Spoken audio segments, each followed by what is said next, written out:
With season 1 of Ahsoka finally coming to an end, we have to look into the future towards the inevitable season 2. And I firmly believe that what was laid down in the ending of season 1 perfectly sets the groundwork and honestly is super telling as to what they're going to do with these characters in a new season. Today I'm going to be telling you guys what my thoughts are on how this story is going to continue forward and give my theory as to what's going to happen with each of these characters because in my opinion, they're going all out. Before we get started guys, if you could hit that subscribe button, it would mean so much to me, and thank you for watching this video. I am just starting this YouTube channel not too long ago, and you guys watching this video and commenting and interacting just means so much, so thank you for watching. So with that out of the way, let's get into what I think is going to happen in season 2 of Ahsoka.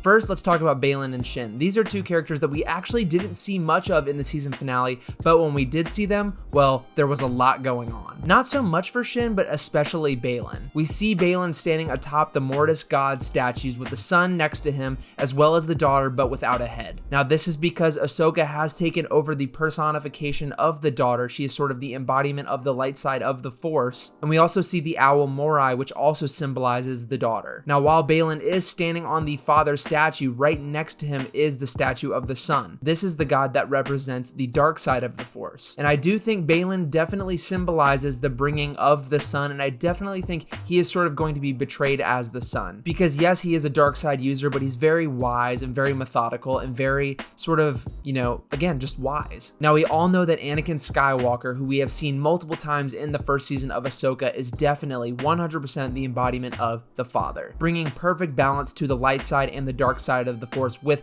Darth Vader and Anakin going back and forth and completely fulfilling his prophecy that we knew from the very beginning. Anakin has brought balance to the Force so many times, and here at the very end of Ahsoka's season 1, we see his Force ghost showing us that yes, he is the watcher, he is the protector, he is the father. Now, you can't have a father, a son, and a daughter without the mother. In Star Wars Legends, the mother, also known as Abeloth, is a creature that we haven't seen in live action and isn't even technically part of our canon, but is a character from the old mythologies in the extended universe. The mother was a character brought in by the ones, the son, the daughter, and the father, to be the mother. However, when she bathed in the pool of knowledge and drank from the fountain of power, things changed. She was completely deformed and changed into this form known as Abeloth. Now, where I think they're going to go with this character in the extended universe is, yes, I do think they're going to bring Abeloth into this, but I don't think it's going to be a general way where we just see her character and that's it. In my opinion, I think Baylan is trying to free Abeloth from the pool of knowledge so he can completely cause chaos and havoc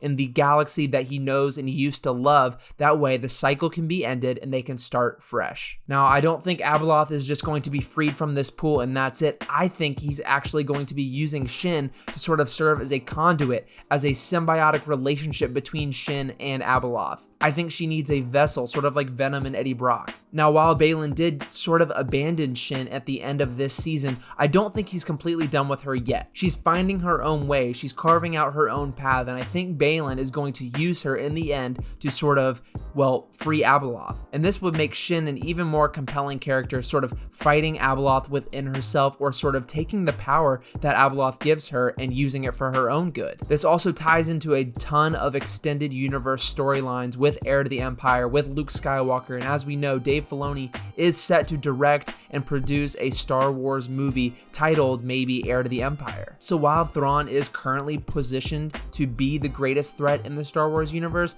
I think Abeloth is an even greater one, and Ahsoka, Sabine, and Baylan and Shin are all there on Peridia still. We don't know what's going to happen to them, but I have a feeling that they're all going to come home, but they're not going to come home alone. We also have to remember Grand Admiral Thrawn has taken the Night Mothers back to Dathomir, so what are their plans there? What are they going to do on Dathomir? These are questions that we're not going to get answers for anytime soon at all, but I want to say that this finale of Ahsoka sets up so much further thinking for the future of Star Wars. Star Wars is in just such a good spot in my opinion, and I think they're opening the doors for brand new stories of mythology, and these timeless characters can become very legendary even if they're brand new. This is how you lay the groundwork. You don't have a one and done story. Yes, Ahsoka season 1 does stand on its own, and I loved the season, but it needs a season 2, and I'm hoping we get it. What do you guys think is going to happen in season 2 of Ahsoka, or is this storyline going to be continued in another project? How will characters like Grogu and Luke Skywalker fit into this plot? Will the Mandalorian play a part as well? I hope the other shows sort of pull threads from this storyline that Dave Filoni is building for this future movie, because if it all interconnects,